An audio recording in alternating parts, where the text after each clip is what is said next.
Bonjour à toutes et bonjour à tous, bienvenue dans épisode suivant, votre émission dédiée au streaming sur Tech & Co, émission débat cette semaine, puisqu'on va parler d'Alien Earth, la toute première série dans l'univers de la saga culte Alien. Et bien, la série elle secoue un peu les fans, on va pas se mentir, depuis le début de la diffusion sur Disney+, il y a ceux qui détestent, mais vraiment détestent, et puis il y a ceux qui disent que c'est peut-être même ce qu'on a fait de mieux dans la saga depuis le premier film, tout simplement. Voilà, il y a les deux pôles de chaque côté, et il me fallait un duo à la hauteur de ce débat, un duo aussi culte que la saga. Pour parler d'Alien Earth, j'ai donc réuni Lloyd Cherry et Romain Nigita. Bonjour messieurs. Bonjour. Bonjour. On va vous présenter pour ceux qui ne vous connaissent pas. Lloyd, rédacteur en chef adjoint de Métal Hurlant. C'est ça. Créateur du podcast C'est plus que de la SF. Ouais. On va en déduire que tu as donc vu tous les films Aliens. J'ai vu tous les films Aliens, oui c'est vrai. Est-ce que c'est une saga culte pour toi ? Pas forcément, enfin oui, elle est culte historiquement dans l'histoire de la science-fiction, c'est la première franchise de Space Horror, il y a des chefs-d'œuvre, les deux premiers films sont assez incroyables et le 3 et 4 pour moi sont des grands films ratés, mais j'ai pas forcément un amour inconditionnel sur Alien, il y a des gens qui adorent vraiment Alien. Moi, je suis plutôt Team Dune. Voilà. Parce qu'on ne verra donc pas un tout sur Alien. En attendant, on peut relire le tout sur Dune de Lloyd. Et en face, c'est donc Romain Nigita. Salut Romain. Bonjour. Romain, donc journaliste indépendant, spécialiste des séries. Tout à fait. Fin connaisseur des séries de SF, notamment. Aussi. On peut lire tes critiques et tes interviews dans Téléstar. Notamment, ouais. Notamment. Vous êtes un duo, on va dire, habitué des émissions d'épisodes suivants. Spécialiste de la SF. Vous étiez là en saison 1 pour Le problème à trois corps. Ouais. Vous étiez là en saison 2 pour parler de Dune Prophétie. Ouais. Et c'est donc un autre sommet de la SF qui vous attend aujourd'hui. Et dans l'espace, tout le monde vous entendra débattre.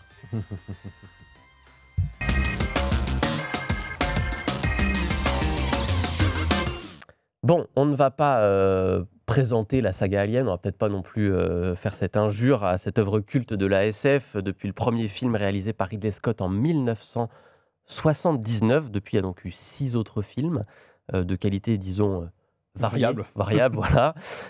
Et donc, depuis cet été, une première série, Alien Earth. C'était une des rares sagas qui n'avait pas encore eu sa déclinaison sérielle. Il y avait failli en avoir une, si je peux me permettre de vous interrompre, cher Clément. Petit cours d'histoire. Juste après le film de Cameron, Aliens, il y a une série animée qui avait été prévue. Il y a quelques images qui traînent sur le web et la seule chose finalement qu'on a eu, c'est des jouets. Donc il y a eu des jouets pour les gamins dans l'univers d'Alien. Mais on n'a jamais donc vu cette série. Avec des aliens bleus, oranges, etc. Non, finalement, ça s'est jamais fait. Finalement annulé, on a eu droit à d'autres films. Et il a donc fallu attendre 2025 pour avoir la première série Alien Earth, donc série FX, diffusée donc chez nous sur Disney+. L'intrigue se passe 2 ans avant que Ripley, alias Sigourney Weaver, soit aux prises avec un xénomorphe dans l'espace. Mais l'intrigue se passe par contre après les prequels que sont Prometheus et Covenant. Voilà, si j'ai bon dans la chronologie. Et surtout pour la première fois, elle se passe sur Terre. Voilà, c'est un peu la promesse de cette saga. Romain, est-ce qu'on peut résumer un peu ce qu'on voit dans cette série ? C'est quoi un peu l'intrigue de quoi Est-ce que ça tourne autour du xénomorphe ou pas tant que ça ? Ça tourne entre autres autour du xénomorphe. En fait, il y a un vaisseau spatial qui contient plusieurs extraterrestres dangereux, dont le xénomorphe et d'autres créatures qui sont inédites dans la saga. Et ce vaisseau s'écrase sur la Terre, mais vraiment notre planète à nous, la planète bleue telle qu'on la connaît, la planète du futur. Et on va voir les conséquences de ce crash, puisque un génie des technologies qui est milliardaire, un espèce de Elon Musk du futur, va s'emparer du contenu de ce vaisseau. Et en parallèle de tout ça, il y a eu une autre thématique, je pense qu'on va en parler par la suite, mais il y a toute une thématique qui ne concerne pas les créatures en tant que telles, même si c'est un thème qu'on a déjà eu dans les films Aliens. Mais voilà, on va un peu avoir l'imbrication de ces deux thématiques, ces créatures et cet autre élément dont je pense Lloyd pourra nous parler. On va en parler effectivement. Lloyd, une série Alien, il y avait forcément beaucoup d'espoir, vu le niveau de culte de la saga. Est-ce que c'est à la hauteur des attentes ? Alors je précise juste qu'on a vu... Moi, j'ai vu les 6 premiers épisodes qui sont sortis. Le 7e est sorti ce matin. Vous vous êtes levé tôt pour le regarder. Vous avez eu le courage de regarder ça avec votre petit déjeuner parce qu'il y a certaines scènes, m'a-t-on dit, qui peuvent être un peu pénibles. Devant son bol de céréales, c'est compliqué. Un peu rude. Mais non, voilà, je précise qu'on n'a donc pas vu le tout dernier qui sortira la semaine prochaine quand on enregistre. Lloyd, c'est à toi. Ce qui est compliqué avec la franchise Alien, c'est qu'il y a une forme de désamour depuis quelques années, depuis que Ridley Scott a repris en main la franchise. Avec Prometheus, qui je crois a été une très très grande déception pour beaucoup de fans. Et il y a eu ensuite Covenant, qui a aussi été une autre grande déception. Donc il y avait une espèce d'attente quand même des fans de se dire bon bah ça y est, qu'est-ce qui va se passer? Surtout qu'on a un super showrunner qui est Noah Hawley, qui a fait Fargo, qui est une excellente série, qui a fait Légion, qui est aussi une autre excellente série. C'est un peu pour moi, c'est un des meilleurs showrunners sur le marché actuellement. Et donc il y avait une attente et en même temps une attente mêlée de pas mal de doutes parce qu'on sait que Alien c'est compliqué, parce qu'on sait que les fans ont plusieurs visions de ce qu'est un bon Alien. Certains adorent les premiers films, d'autres n'aiment pas, par exemple celui de Fincher et de Jean-Pierre Jeunet, qui moi j'estime que ce sont des films vraiment intéressants. Et la franchise se perd un petit peu. Alors c'est pas la première, hein. Moi je ferai en parallèle Terminator et Alien. Je trouve que c'est des franchises qui ont deux très grands films, voilà, et qui depuis ont du mal à trouver quelque chose, à trouver une filiation. Et bon, la série était attendue, c'était un des enjeux quand même de l'année. Disney a fait beaucoup de pubs sur cette série. Et en même temps, on en parlait avant de venir avec Romain sur le plateau. On sent que les gens s'en sont désintéressés quand même un petit peu rapidement. Il y a une hype au début. Il y a ceux qui aiment, ceux qui détestent. Voilà, c'est une série qui est clivante, en fait. C'est une vraie série clivante. C'est une sortie au milieu de l'été, sortie le 13 août, qui se termine un peu maintenant. Bah, les sorties d'été maintenant, c'est assez classique parce que pour les diffuseurs, c'est aussi le moment où habituellement il y a moins de séries fortes. Donc en gros, ils avaient le champ libre. Il n'y a pas de concurrence. Il y a moins de concurrence. Après, c'est vrai que cette série était très attendue, mais en même temps, on se demandait bien ce qu'ils allaient pouvoir faire. Parce que, typiquement, Alien, c'est un film d'horreur, certes dans l'espace, mais c'est un film d'horreur avec les personnages qui se font tuer les uns après les autres. C'est un peu comme Vendredi 13, grosso modo. Bon, il se trouve que c'est réalisé par Ridley Scott, donc c'est absolument formidable. Mais est-ce qu'on peut faire une série télé Vendredi 13 avec des personnages qui vont se faire tuer les uns après les autres ? Il y a une tentative qui est en cours sur les origines de Jason, mais voilà, a priori, on se dit que ça va pas être très intéressant de regarder ça saison après saison. Un peu répétitif. Voilà, et finalement, Noah Hawley a essayé de trouver autre chose, d'avoir des idées pour un peu secouer tout ça, mais on sent que ces idées sont plaquées sur un peu les passages obligés de la franchise. Sans trop en dévoiler, mais on a évidemment la créature qu'on connaît tous dans les films Alien, le xénomorphe, qui n'est pas forcément la chose la plus réussie, parce que pour moi, ce qui est le plus terrifiant dans cette série, c'est un mouton. Et oui, ceux qui ne l'ont pas encore vu vont peut-être trouver ça ridicule, mais il y a un mouton qui est vraiment absolument terrifiant, qui est un peu le bad guy ultime de cette série. Donc c'est à travers ces nouvelles créatures, on sent qu'il a plein d'idées à ce niveau-là. Mais on se sent un peu plus gêné quand il s'agit de refaire le Alien. À nouveau, on reprend l'esthétique du premier film et pas tellement une remise en cause comme ont pu le faire justement les réalisateurs suivants, les Cameron, Fincher, qui ont un peu secoué tout ça. Là, c'est un peu comme le dernier film en date, Romulus, qui est un espèce de best-of. On a ce côté best-of et à côté, on a plein d'idées, et notamment... Entre les idées et l'hommage, peut-être un petit peu. On va se permettre de détailler un tout petit peu plus pour pouvoir être libre dans notre expression. Je vais quand même préciser, voilà, si vous n'avez pas vu les premiers épisodes, les 6 premiers épisodes, voilà, allez les voir. Faites-vous votre avis d'ailleurs, parce qu'évidemment, il faut avoir son avis sur la série. Et revenez après écouter ce débat passionnant qui n'en est qu'à ses débuts. Là, vraiment, on va attaquer le lourd. Détaillons peut-être point par point. Moi, je voulais qu'on parle des monstres. Pour commencer, quand on parle d'alien, on pense au xénomorphe, forcément, cet alien absolument terrifiant qui bave avec des dents, qui réduit en charpie tout un vaisseau dans le premier film et qui après se fait un plaisir de maltraiter tous les personnages de la saga pendant quasiment 50 ans. Moi, j'avais peur qu'on ne le voit pas. J'avais peur qu'on ne voit pas de monstres, que parce que c'est une série, que les budgets ne sont pas les mêmes proportionnellement en termes de temps de production par rapport au cinéma, que ce soit un peu caché dans l'ombre, dans un brouillard, dans ce genre de choses. Il y a des monstres dans cette série quand même, Lloyd. Oui, et au-delà du xénomorphe, c'est peut-être ça la bonne idée aussi. C'est ce qu'il y a de mieux, je pense, de la série, c'est vraiment ces monstres. Moi, je suis assez déçu par le xénomorphe de la série. Ouais. Tout ce qu'on voit avec le xénomorphe, moi, ne m'impressionne pas. Je trouve que la production design du xénomorphe est... De toute façon, est-ce qu'on s'est pas lassé du xénomorphe? Est-ce qu'on l'a pas déjà trop vu? Non. Et c'est attendu? En fait, c'est impossible de ne pas parler de Hans Wide Giger, qui est le créateur du monstre Alien. Ce qui est intéressant dans la franchise Alien, c'est quand on découvre Aliens, on découvre aussi la vision d'un créateur, qui est donc Hans H.R. Giger. C'est grâce à lui, c'est lui qui conçoit le Alien, et donc le public découvre un univers visuel très marqué, très fort, très sombre, très horrifique, et il y a le génie visuel de Giger. Et c'est vrai que moi, j'ai l'impression, quand je vois ces fameux xénomorphes dans la série, que moi, j'y crois pas beaucoup, et c'est dommage parce que je trouve que tout le reste, tous les autres monstres, sont super réussis. Mais par contre, voir ce xénomorphe peut-être sous le soleil d'une île, ça marche moins que évidemment dans les tréfonds d'un vaisseau spatial. Mais moi, ce qui concerne le xénomorphe, à part l'idée géniale, et là, désolé, on va spoiler, il y a toute une réflexion autour de la langue du xénomorphe, donc pas arriver à communiquer avec le xénomorphe, ça, je trouve ça intéressant. Ça, je trouve que c'est une très bonne idée. et qui avait commencé à arriver avec Alien 4, puisque quand même Sigourney Weaver comprend son bébé, entre guillemets, voilà. Mais sinon, je trouve que le xénomorphe en tant que tel, il me fait pas très peur, et je trouve le fameux mouton beaucoup plus terrifiant, largement plus terrifiant. Le mouton est peut-être le meilleur personnage, en tout cas c'est la plus belle invention visuelle. Il a un regard, sans trop en dire encore une fois, qui est assez... Il a les yeux revolver. Voilà, il a les yeux, voilà, on va dire ça comme ça. Romain, il y a 250 millions d'euros de budget pour 8 épisodes d'1 heure. C'est parmi les plus gros budgets de séries qui ont été mis sur la table. En même temps, quand on fait de la SF, faut avoir cette ambition, sinon ça ressemble à rien.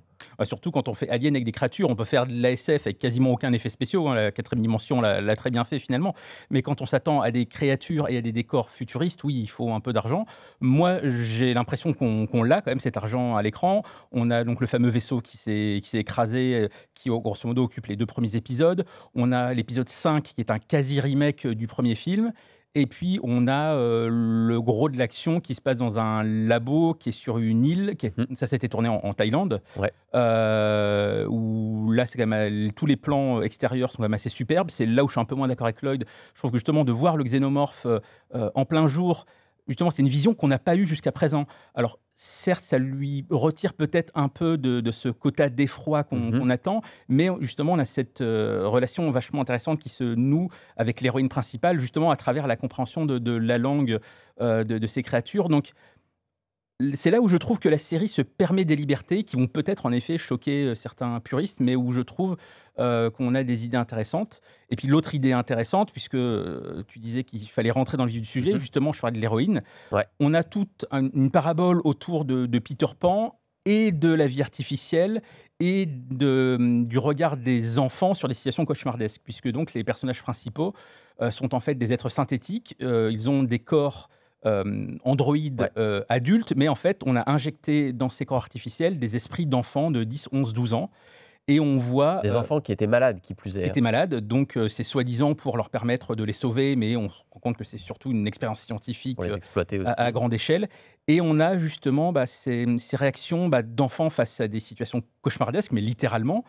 Cette réflexion sur la vie artificielle qu'on avait beaucoup dans les films aliens jusqu'à présent. Et là, on a 3 types de vie artificielle. On a l'androïde tel qu'on l'avait dès le premier film avec le personnage de H joué par Ian Holm. Et là, c'est un peu l'équivalent, un personnage qui est joué par Timothy Olyphant, l'acteur de Justified et de Deadwood, qui est absolument génial dans ce rôle-là. On a un type de personnage complètement inédit dans la saga qui sont des cyborgs, c'est-à-dire des personnages humains mais avec des membres augmentés, un peu comme l'homme qui valait 3 milliards. Et puis on a ces enfants dont l'esprit est injecté dans des corps artificiels adultes, et ça donne des scènes presque drôles et touchantes par moments quand 2 de ces enfants des corps d'adultes doivent accomplir des tâches terrifiantes mais continuent à se comporter comme des enfants. On a presque moi ça m'a par moments rappelé Eric et Ramsey. Et je ne dis pas du tout ça pour me moquer, mais on a vraiment ces espèces d'adultes qui jouent comme des enfants. Les acteurs sont absolument formidables. Et au final, là, je vous ai raconté plein d'éléments, le mouton, les xénomorphes, ces enfants des corps d'adultes. Le problème, en fait, c'est le mélange de tout ça, qui ne fonctionne pas toujours très bien. Un peu trop d'idées. C'est ça, et on se demande où ça va. On a vu 95% des épisodes, 7 sur les 8, et moi, j'ai toujours du mal, même si je trouve ça génial, j'ai du mal à voir où ça peut bien aller. Intéressant sur la série, pour moi, c'est une bonne série sur l'emprise. En fait, on voit des personnages qui sont sous emprise. Tous les personnages sont quasiment sous emprise. Et puis sur le côté parasite, puisqu'en fait, le alien est aussi une forme de parasite. Et c'est une série qui dit beaucoup de choses sur les relations humaines à ce niveau-là. Moi, je la trouve assez intéressante.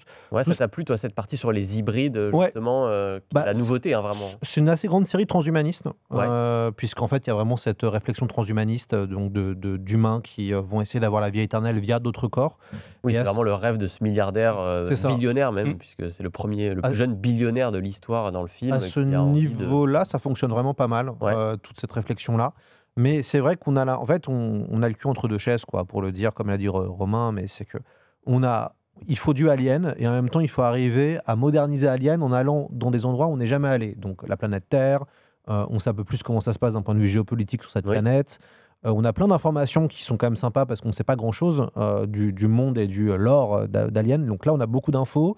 Et en même temps, ça se passe pas vraiment sur Terre, parce qu'on est sur une île. Sur une île très isolée. Il y a quelques scènes dans la ville de New Siam, hein, c'est ça? Mais on voit surtout l'épave du vaisseau, plus que la ville. Donc du coup, c'est vrai qu'il y a une promesse qui est plus ou moins non tenue, en fait. C'est compliqué, et je sais pas si la série sera vraiment prolongée ou pas, s'il y aura une deuxième saison. Ouais, on attend encore, elle n'a toujours pas été renouvelée alors qu'elle arrive sur la fin. Ouais. Il y a des chances. On va espérer peut-être qu'il y aura deux, parce que moi, ce que je trouve intéressant dans cette saison, c'est justement qu'elle pose les bases, peut-être justement, elle met plein d'idées sur la table, comme parfois beaucoup de saisons de séries le font au début, pour être sûr d'être renouvelé, c'est on met plein de trucs sur la table. Il y en aura forcément qui vont attirer l'œil des huiles au-dessus et qui vont décider, ah oui, là, il y a des bonnes pistes, on va faire une saison 2. Ouais, mais les huiles en question se regardent sur tous les chiffres. Oui. Et si le téléspectateur, au bout de 2-3 épisodes, ne voit que les idées sur la table, mais que l'intrigue en tant que telle n'avance pas, il va vite se désintéresser de la série et aller voir autre chose. Et Lloyd le disait tout à l'heure, on a l'impression qu'après le lancement, plus personne déjà ne parle de la série, à part nous, peut-être ici. C'est ça. Et en fait, si on analyse d'un point de vue science-fictif sur les séries actuelles, elle n'est pas au niveau des 2-3 meilleures séries de science-fiction qui sont Severance, qui sont For All Mankind, qui sont pour moi les 2 meilleures séries actuelles en SF pur. Et peut-être, je rajouterais, à un certain degré, je trouve que la série Fondation est intéressante, même si elle trahit pas mal le classique d'Asimov. Oui, peut-être qu'il aurait fallu faire produire cette série par Apple et non par... En ce moment, c'est plutôt Apple qui a la main sur les séries de science-fiction, mais surtout, c'est Apple qui essaye de proposer d'autres univers. Quand même, je le rappelle, Severance, ça reste bien au-dessus, même si je crois que Romain n'est pas très fan, mais je trouve que ça reste bien au-dessus dans ce que ça propose. Pas trop, je suis en train de regarder la saison 2 avec beaucoup de retard. SF que la moyenne, quoi. Au moins, il y a un fort concept. Il y a une création originale. Je voulais qu'on dise un mot aussi sur donc Noah Hawley,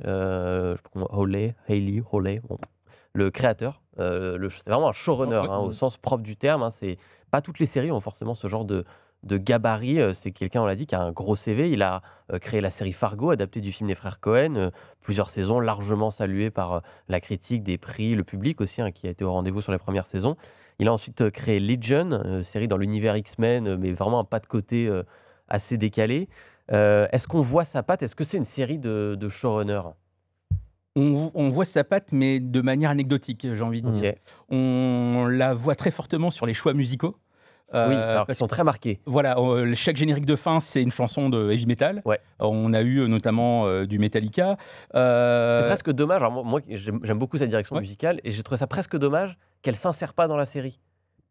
Là, ça aurait été peut-être bizarre, mais de tenter de plaquer du Metallica sur une scène où le xénomorphe pourchasse quelqu'un dans le vaisseau.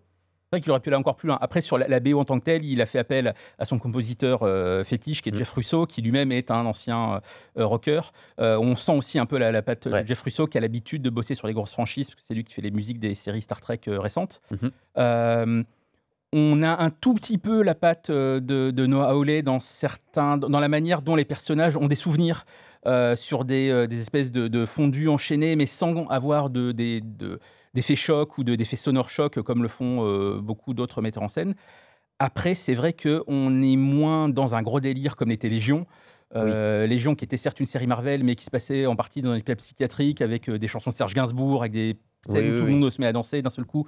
On ne sait pas trop pourquoi. Voilà, il ne se permet pas totalement cette liberté de se lâcher à ce point-là. Et voilà, on a l'impression qu'il est resté totalement marqué par l'esthétique du premier film de Ridley Scott et qu'il copie ça.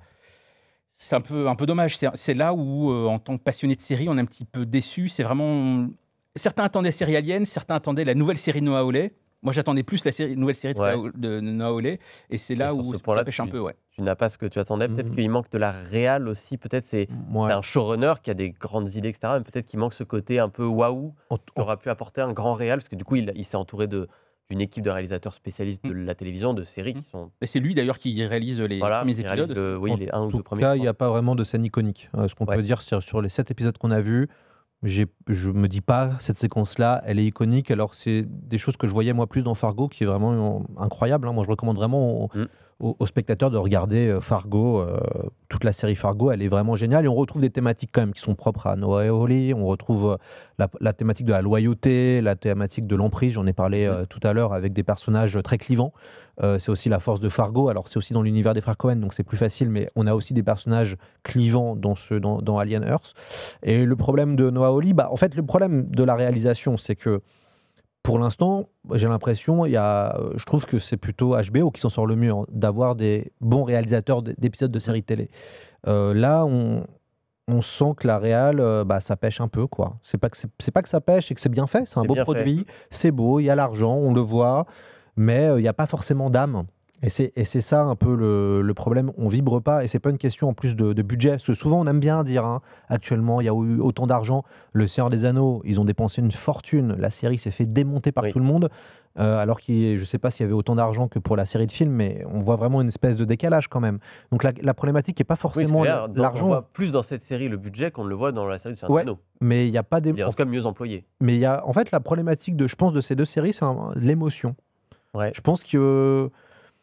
Toi, Romain, tu vibres, toi, quand tu vois le destin de ces enfants? Enfin, moi, j'apprécie de regarder, mais je me sens pas concerné. Ce que je veux dire, c'est que j'ai trouvé ça intéressant, l'idée d'effectivement de faire des enfants les personnages principaux, parce que pour le coup, super idée. On n'a pas forcément. C'est une très bonne idée. Alors, le fait de le mettre par ailleurs dans des corps d'adultes, dont eux-mêmes ne comprennent pas bien le fonctionnement, ce qu'ils peuvent en faire, etc. Et pareil, c'est des corps cybernétiques, donc très forts, où ils ont une puissance, etc. Je trouvais ça intéressant et ça les met face à des responsabilités, effectivement, et ils ont des réflexes parfois où on se prend à dire mais c'est débile de faire ça, et en fait on se dit oui mais c'est des enfants, des enfants de 12 ans quoi. Sans spoiler, il y a littéralement un de ces enfants dans Corps cybernétique qui à un moment cache quelque chose sous son lit. Son lit d'enfant. Donc il y a des jolies idées comme ça. Et il y a aussi une relation frère-sœur, puisque le frère de l'héroïne la redécouvre sous cette nouvelle forme. Et c'est par ces moments-là qu'on a quelques moments d'émotion. On a aussi, dans l'un des derniers épisodes, l'une de ses enfants encore d'adultes qui s'effondre en pleurant et qui se jette dans les bras d'un personnage en l'appelant maman. Voilà, on a quelques petites touches comme ça qui sont intéressantes, mais comme tout le reste dans la série, c'est saupoudré. J'ai trouvé que ça marchait très bien sur l'héroïne, parce que c'est la plus développée, celle qu'on voit le plus, mais qu'effectivement les autres enfants servaient un peu de levier pour activer certaines trames scénaristiques, il faut celui qui va servir au labo, il faut celui qui va être un peu mis en danger par une force extérieure dont on ne dira pas trop. Enfin, ils ne servent pas à grand-chose d'autre, au-delà de faire avancer ces petits leviers de scénario. Ils ne dégagent pas une grande émotion. Il y a effectivement la relation avec le frère qui, moi, je trouve est assez belle et intéressante. Heureusement, les méchants sont bien, comme souvent chez Noah Hawley, hein, qui a toujours des super salauds. Que ce soit le personnage du cyborg ou le personnage de Timothy Olyphant, moi je trouve que c'est les meilleurs personnages de la série, en tout cas ceux qui me donnent envie de continuer à regarder, c'est aussi ces personnages-là, les personnages de robots. Il y a tout un côté, dans Alien, ça qui est sympa, c'est qu'il y a ce côté très old school qui est que le robot a des fortes chances d'être mauvais, c'est très post-2001, c'est l'espace, cette vision de la robotique comme étant pas forcément un allié, mais plutôt un prédateur et un ennemi. Et en fait, il y a tout un jeu dans la série qui est que le monstre, finalement, c'est pas le xénomorphe ou c'est pas le mouton. Les vrais monstres sont comme d'habitude, soit les humains qui sont derrière tout ça, soit évidemment les robots. Et à ce niveau-là, je trouve que la série fonctionne bien. Mais c'est vrai que sur les mots, en fait, à la base, Alien, c'est aussi un super personnage féminin. Oui. Donc Sigourney Weaver, normalement, qui nous fait vibrer. Parce qu'elle va traverser, elle va survivre, elle va traverser pas mal de choses. Et c'est vrai que c'est dommage parce que là, on est sur 7 heures d'épisode pour l'instant. Et même si l'actrice est quand même très bien, moi je la trouve très, très, très bien, l'héroïne, bon, tu vibres pas plus que ça. Elle est intéressante, mais tu te sens pas forcément concerné. Et c'est peut-être ça que je reproche aussi à beaucoup de séries actuelles. C'est que dans le fond... Pas assez développer les personnages. Ouais, puis on s'en fout dans le fond. C'est pareil, moi j'ai adoré Succession, je pense que ici tout le monde a aimé Succession. Succession, c'est des problématiques, d'autres problématiques, mais on vibrait. On vibrait à la fin, juste sur une problématique d'héritage, quoi, qui est quand même... Il y a plus glamour que ça, mais tout le monde vibrait parce qu'il y avait ce truc très profond de qui va récupérer l'héritage. Mais on vibrait au niveau de la souffrance des personnages.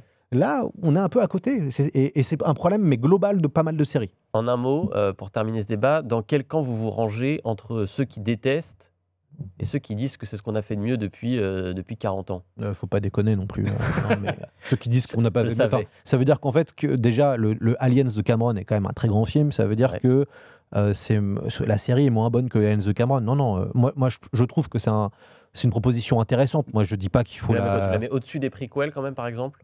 Ouais, et en même temps, je trouve que quand même, je leur dis, Prometheus, en production design, c'est exceptionnel.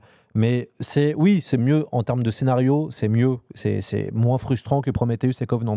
Mais en termes de visuel ou d'imaginaire, moi je trouve que Prometheus et Covenant sont supérieurs quand même. Romain, toi, tu la mets où cette série dans la... Moi, je vais jouer le focus. Je vais attendre le dernier épisode. J'ai encore cet Le espoir 8e que peut tout changer. voilà, que le 8e peut enfin nous dire ok, c'est là que je voulais aller, et ça peut peut-être nous retourner la tête ou nous décevoir Ouais, totalement. mais toi-même, tu sais que quand c'est comme ça, souvent quand c'est à la fin que c'est bien. Mais j'ai encore un peu d'espoir. Donc voilà, je me situe dans le camp des gens optimistes. Mais en tout cas, non, je trouve pas que ça soit une cata totale. Quand on voit les aliens contre Predator, c'est sûr. ça ne peut être que, Oui. que La supérieur. saga s'est aventurée dans des Voilà. terrains... Et puis on l'a déjà dit, les nouvelles créatures, le mouton. Donc non, quand même. On a envie Ok, de voir la je suite. te Hein. dis, On a quand même envie de voir on la a suite. quand même envie de voir la hein. suite. Moi, je suis peut-être encore plus convaincu que vous. Alors, je suis moins puriste. J'ai pas vu tous les films Aliens, j'ai pas vu les prequels, etc., qui sont très décriés. Mais moi, j'ai trouvé la série très généreuse. Alors, effectivement, il y a pas mal de défauts qu'on a évoqués là, mais j'ai envie de voir la suite. J'ai envie de voir comment elle se finit d'abord, et j'ai envie qu'il y ait une saison 2, parce que je trouve qu'il y a des bonnes idées qui méritent d'être développées. Au moins, sur une deuxième saison, peut-être pas aller jusqu'à 3, parce qu'on va tirer un peu loin, mais 2 serait déjà pas mal. On verra déjà le 8e épisode la semaine prochaine, c'est donc sur Disney+. Est-ce qu'il va tout changer? Affaire à suivre. Pour s'occuper d'ici là, place aux séries de la semaine.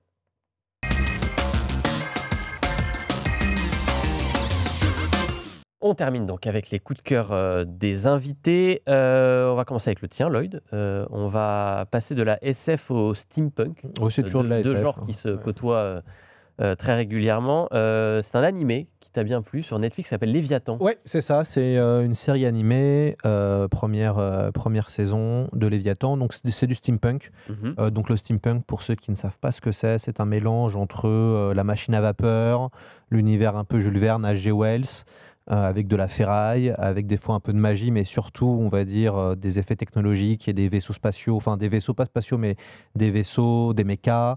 Et c'est le cas de Léviathan, qui est une espèce d'Uchronie steampunk, Mhm. qui imagine plus ou moins une autre Première Guerre mondiale, avec voilà, des mechas, des cuirassés. On retrouve un peu le même univers que dans que dans certains films de Miyazaki, hein, Mhm. qui a beaucoup utilisé aussi le steampunk.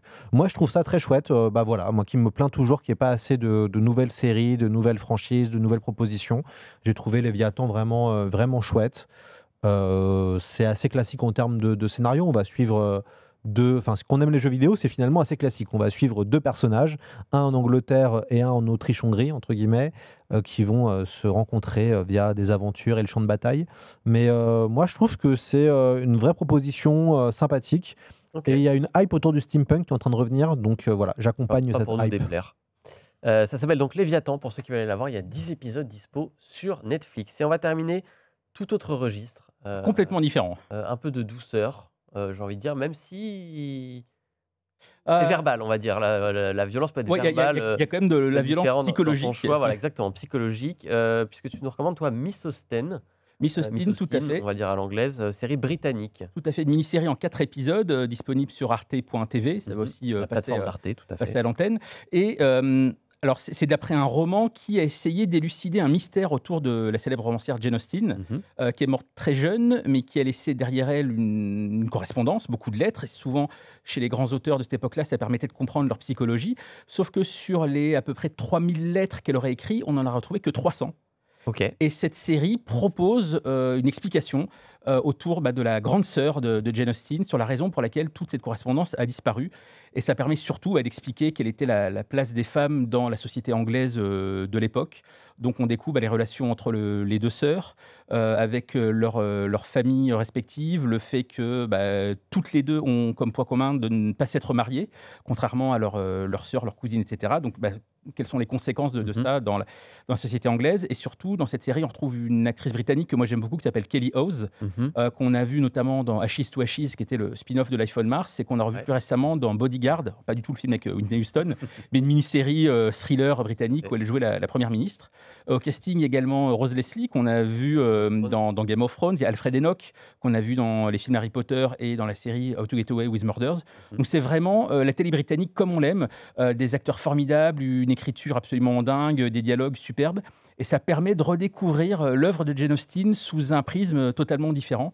Okay. Et évidemment, je vous défie de ne pas verser une larme à la fin. Jane Austen qui a écrit donc 2 chefs-d'œuvre de la littérature anglaise qui sont Sentiment, Emma. Non, ça c'est tu te trompes avec. Le quiz littérature de fin que personne n'avait vu venir. Voilà, moi je suis pas calé en Jane Austen, je suis plus calé en créature de l'espace. Chacun son truc, mais donc allez voir Miss Austen et je vais aller le voir du coup pour me cultiver un petit peu. Il y a 4 épisodes, en plus ça se regarde assez vite et c'est disponible gratuitement surtout puisque c'est sur arte.tv et sur la chaîne YouTube d'Arte même. Allez voir ça. Merci Romain pour cette reco et pour ce formidable débat autour d'Alien Earth. On va rappeler qu'on peut te lire dans les pages notamment de Téléstar pour ceux qui veulent suivre un peu les sorties séries, les interviews, à découvrir comment sont faites les séries que l'on aime. Et merci à Lloyd. Merci à vous d'être venu, rédacteur en chef adjoint de Métal Hurlant. Qu'est-ce qu'on peut lire dans le Métal Hurlant qui est en kiosque en ce moment? Et on peut lire Romain. On peut lire Romain, on peut lire Romain Digital. un reportage dans les studios Fortiche, les créateurs d'Arcane. Voilà, une autre belle série qu'on a beaucoup aimée, même si la saison 2, on a vu des réserves. Allez voir l'émission qu'on avait consacrée à Arcane. Merci à tous les deux. On va foncer lire Métal Hurlant, on va foncer lire Téléstar. Et moi, je vous dis à la semaine prochaine pour l'épisode suivant. L'émission, vous pouvez la retrouver, vous avez l'habitude, sur les plateformes d'écoute, sur YouTube, sur le site de Tech & Co. À la semaine prochaine.